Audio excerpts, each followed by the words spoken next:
Yang dikatakan oleh Rasulullah SAW, wa amuduhu as-salat, dan tiangnya dari agama ini adalah salat. Ketika salat tidak ditegakkan, maka hancur agama ini. Salat ini merupakan amal yang paling utama dari seluruh amal, dan sebaik-baik amal dari seluruh amal yang wajib dijaga oleh setiap muslim dan muslimah, karena ini yang pertama kali akan ditanya di hari kiamat nanti.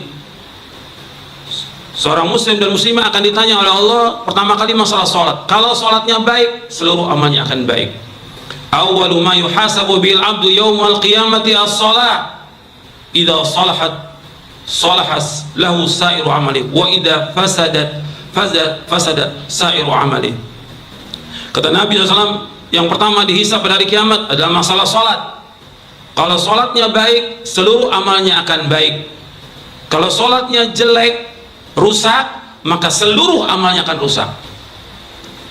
Hadis ini sahih, diriwayatkan oleh Imam At-Tabrani dalam kitabnya Mu'jamul Awsat dari sahabat Anas bin Malik radhiyallahu anhu. Dan Nabi SAW mengingatkan kepada kita semuanya tentang sebaik-baik amal yang kita lakukan adalah salat. Karena memang salat merupakan rukun yang kedua setelah syahadat, yang wajib didakwakan oleh setiap dai setelah mendakwakan dakwah tauhid, yaitu dakwah bagaimana orang Islam ini salat. Setelah tauhid, salat. Dan itu yang disampaikan oleh Nabi Muhammad SAW kepada sahabat Mu'adz bin Jabal ketika akan di Yaman. Yang pertama, dakwakan dakwah tauhid, yang kedua salat. Maka Nabi bersabda sallallahu alaihi wasallam dari hadis Thauban yang diriwayatkan oleh Imam Ahmad, Ibnu Majah, Al-Hakim dan yang lainnya dengan sanad yang sahih. Kata Thauban radhiyallahu anhu, dia berkata, telah bersabda Rasulullah SAW, istaqimu walan tuhsu wa'lamu anna khaira a'malikum as-salah walan yuhafidhu 'ala al-wudu'i illa mu'minun. Kata Nabi SAW, istaqimu, hendaklah kalian berlaku lurus, istiqamah dalam kita beragama ini, berpegang teguh kepada Al-Quran wa sunnah ala fahmi salaf, istiqamah. Walan tuhsu, dan kalian tidak akan sanggup untuk melakukan seluruh amal, nggak akan sanggup. Artinya nggak mungkin kita bisa melakukan amal-amal itu terus istiqamah, tidak mungkin. Kemudian Nabi sebutkan, wa'alamu anna khaira a'malikum as-salah, ketahuilah bahwa sebaik-baik amal kalian adalah salat. Walan yuhafidhu 'alal wudu illa mu'minun, dan tidak menjaga salat ini, tidak menjaga wudu kecuali orang beriman. Hadis ini sahih, diriwayatkan oleh Imam Ahmad dalam musnadnya, Ibnu Majah, Al-Hakim dan yang lainnya. Hadis ini sahih. Di dalam hadis ini Nabi SAW menjelaskan kita disuruh untuk istiqamah. Dan ini istiqamah merupakan perkara yang sangat penting dalam agama ini. Kita harus terus berusaha bagaimana kita istiqamah, dan wasiat Nabi juga pada para sahabat untuk istiqamah. Istiqamah berpegang teguh kepada Al-Quran wa sunnah ala fahmi salaf. Yang pertama kali istiqamah dalam menegakkan tauhid, kemudian istiqamah dalam menegakkan sunnah, istiqamah dalam menegakkan salat dan yang lainnya.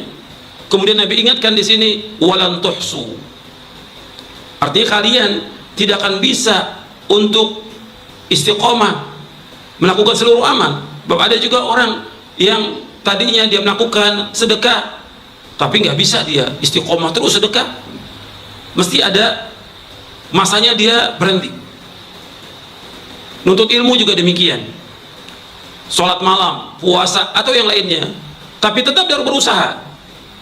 Kemudian Nabi ingatkan sallallahu alaihi wasallam, wa'lamu anna khaira a'malikum as-salah, ketahuilah sebaik-baik amal kalian sholat. Jaga sholat ini, karena ini merupakan amal yang paling dicintai oleh Allah, dan sebaik-baik amal sholat. Makanya ketika Abdullah bin Mas'ud radhiyallahu anhu bertanya kepada Rasulullah SAW tentang amal-amal yang paling utama dan paling dicintai Allah, Nabi menjawab sallallahu alaihi wasallam, as-salatu ala waqtiha. Yang pertama kali salat di awal waktu. Yang kedua, birrul walidain, berbakti kepada orang tua.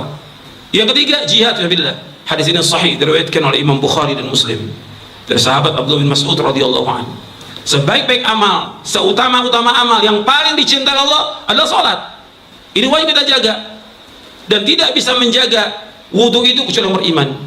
Artinya orang bisa wudu dengan sempurna kecuali orang beriman. Kalau orang melaksanakan sholat, orang munafik juga bisa sholat, tapi belum tentu dia bisa menjaga wudu. Karena wudu bisa orang lakukan di rumah. Kalau zaman dahulu lebih banyak orang wudunya di rumah. Maka betul-betul dia menjaga wudu yang sempurna itu sebagai syarat sahnya sholat. Bahwa ketika wudu itu tidak dilaksanakan, ya nggak sah sholatnya. Karena tohara merupakan syarat dari sahnya sholat. Tohara itu bersuci. Makanya tidak akan menjaga kecuali orang beriman. Maka orang beriman betul-betul harus menjaga wudunya dengan sempurna, sebagaimana diajarkan oleh Rasulullah SAW. Yang nanti Anda bisa baca hadisnya dari Utsman bin Affan dan yang lainnya yang diriwayatkan oleh Imam Bukhari, Muslim dan yang lainnya. Ikhwan fillah, azakumullah. Tentang menjaga sholat ini, dan sholat diperintahkan oleh Allah untuk dijaga. Sebagaimana Allah berfirman dalam surah Al-Baqarah, "Hafidhu 'ala shalawati was salatil wusta wa qumu lillahi qanitin." Jagalah sholat yang 5 waktu. Dan sholat wusta, sholat asar. Dan berilah mau kepada Allah dengan khusyuk. Disuruh kita menjaga sholat. Dijaga yang pertama kali ya tentang waktunya kita jaga. Harus kita sholat pada waktunya. Betul-betul kita perhatikan waktunya sholat. Dari mulai subuh sampai isya. Subuh perhatikan itu. Jangan terlambat kita sholat. Orang beriman perhatikan sholat. Anda perhatikan sholat ini lebih utama dari dunia dan seisinya. Sholat lebih utama dari dunia dan seisinya. Nabi bersabda dalam hadis yang sahih yang diriwayatkan oleh Imam Muslim. Nabi bersabda bahwa rakaatul fajri khairun minad dunya wa ma fiha. Bahwa 2 rakaat sebelum subuh itu lebih baik dari dunia dan seisinya. Kalau Anda perhatikan 2 rakaat sebelum subuh, yaitu qabliyah subuh, 2 rakaat lebih baik dari dunia dan seisinya, apalagi sholat subuhnya. Ini sholat sunat, lebih baik dari dunia dan seisinya. Semua yang ada di muka bumi ini lebih baik sholat. Perhatikan, sholat 2 rakaat sebelum subuh, kemudian sholat subuhnya, perhatikan itu waktunya. Gak bisa seorang beriman dia telat sholatnya, setiap hari telat, setiap pekan telat, gak bisa.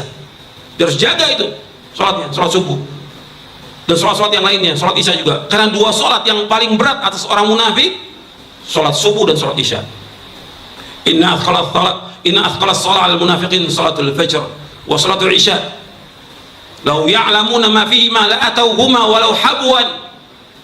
Sesungguhnya seberat-berat sholat atas orang munafik sholat subuh dan sholat isya.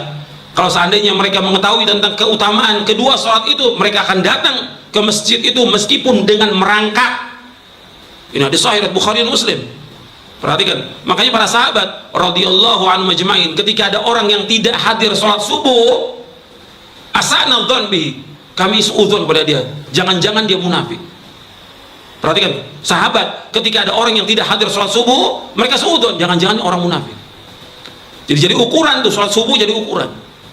Bahkan di zaman Umar bin Khattab radhiyallahu anhu ada seorang yang dia sholat malam, kemudian subuhnya terlambat. Kemana orang yang ditanya oleh Umar? Kemudian ketemu Umar. Alasannya karena dia sholat malam, sehingga dia ngantuk tidur lewat subuhnya. Kata Umar radhiyallahu anhu, lebih baik dia sholat subuh daripada dia sholat malam. Kenapa? Sholat subuh wajib, sholat malam sunnah hukumnya.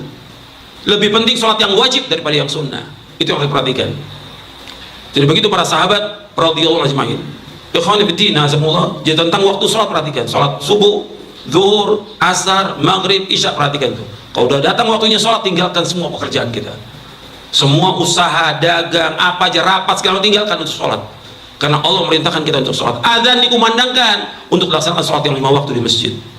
Perhatikan sholat. Kemudian juga yang kedua, sholat itu dikerjakan dengan sesuai dengan contoh Nabi. Artinya Nabi bersabda Rasulullah, "Shallu kama ra'aitumuni usalli." Sholatlah kalian sebagaimana kalian aku sholat. Kita sholat dari mulai takbiratul ihram sampai salam, Nabi menjelaskan dan sahabat menjelaskan bagaimana sholat Nabi. Tinggal kita baca bukunya tentang sifat wudu dan sifat sholat Nabi. Lengkap. Islam ini sempurna dan Nabi jelaskan lengkap semuanya kepada para sahabat. Tinggal kita wajib mengikuti cara sholat Rasulullah SAW. Kemudian yang ketiga yang harus kita perhatikan tentang sholat, yaitu tentang tumaninahnya dan khusyuknya. Tumaninah kita. Sholat ini harus tumaninah, nggak bisa terburu-buru, nggak bisa diburu-buru. Makanya kadang-kadang aneh manusia ini, dia untuk yang lain pekerjaan nggak terburu-buru dia. Apakah dia makan atau yang lain yang kerja atau yang, tapi pikiran sholat maunya buru-buru dia. Selama-lama kita sholat itu nggak lebih dari 15 menit, paling 10 atau 12 menit kita sholat, selama-lamanya kita sholat.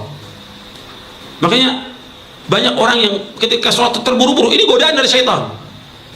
Harus bagaimana tumakninah dia, dan juga khusyuk dalam sholatnya. Karena orang yang paling bahagia nanti adalah orang yang khusyuk. Dia memahami tentang bacaan-bacaan sholat, dia renungi, dan dia ingat kepada Allah. Karena yang paling penting dalam sholat itu bagaimana kita ingat kepada Allah.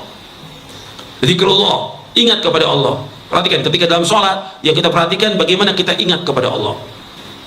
Makanya tumanina dan khusyuk ini penting. Makanya ketika Allah menyebutkan tentang sholat ini mencegah perbuatan keji dan mungkar, disebutkan juga tentang wajibnya kita untuk mengingat Allah lebih besar daripada yang lainnya.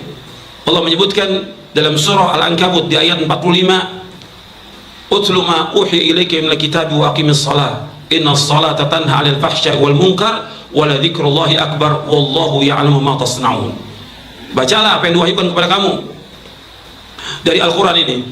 Dirikanlah salat, sesungguhnya salat mencegah perbuatan keji dan mungkar, dan ingat kepada Allah itu lebih besar, dan Allah mengetahui tentang apa yang kalian kerjakan. Oke, salat ini harus ingat kepada Allah. Dalam salat yang kita ingat bukan pekerjaan, bukan dagangan, bukan usaha, bukan yang lain. Ingat kepada Allah. Zikrullah. Disuruh ingat kepada Allah, ingat terus kepada Allah sampai kita selesai sholat Jumat. Dalam surah Al-Jumat disebutkan, fa idza qudiyatis shalah fantashiru fil ardi wabtaghu min fadlillah wadhkurullaha katsiran la'allakum tuflihun. Apabila sudah selesai sholat Jumat, kalian bertebar dalam bumi mencari karunia Allah, mencari nafkah. Kemudian apa? Ingat kepada Allah sebanyak-banyaknya agar kalian menjadi orang yang sukses dan beruntung. Jadi penting dalam kita sholat, kita tumanina, khusyuk, dan ingat kepada Allah Subhanahu wa ta'ala. Kemudian yang keempat, bahwa yang perhatikan dalam masalah sholat berjamaah. Karena sholat berjamaah ini merupakan syiar dari agama Islam yang besar. Adanya azan, dikumandangkannya azan merupakan syiar yang paling besar. Sampai azan ini bisa membedakan antara negara Islam dengan negara kafir dengan azan ini. Maka Nabi ketika mau menyerang, ketika berperang ini, Nabi tunggu ada azan apa tidak. Ketika tidak ada azan berarti negeri kafir. Azan untuk membedakan. Ini hadis sahih riwayat Imam Bukhari. Jadi azan itu dikumandangkan untuk orang sholat berjamaah. Sekarang banyak kaum muslimin dikumandangkan azan nggak datang ke masjid. Bagaimana dia sebagai seorang Islam tidak datang ke masjid? Ini syiar agama Islam yang besar.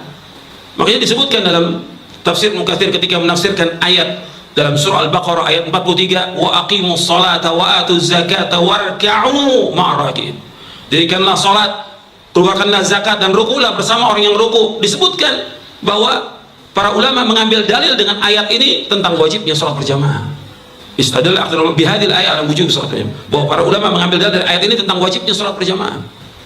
Kalau antum buka di Sahih Bukhari, di Kitabul Adzan di Sahih Bukhari, itu Imam Bukhari menyebutkan bab wujub salatil jamaah, bab tentang wajibnya salat berjamaah. Setelah itu baru disebutkan tentang bab fadli salatul jamaah, bab keutamaan salat berjamaah. Wajibnya dulu. Salat berjamaah wajib di masjid, wajib dilakukan di masjid. Dibangunnya masjid untuk dikerjakan salat yang 5 waktu berjamaah. Itu yang pokok. Jadi harus perhatikan tentang salat, yaitu kita perhatikan bahwa salat itu harus pada waktunya. Yang kedua, harus mengikuti contoh Nabi SAW. Shallu kama ra'aitumuni usolli. Salatlah kalian sebagaimana kalian melihat aku salat. Hadis ini sahih dari Imam Bukhari. Yang ketiga, perhatikan tentang tumaninahnya, tentang khusyuknya. Yang keempat, yaitu perhatikan tentang berjamaahnya. Kita harus berjamaah, dan ini syiar agama Islam yang besar.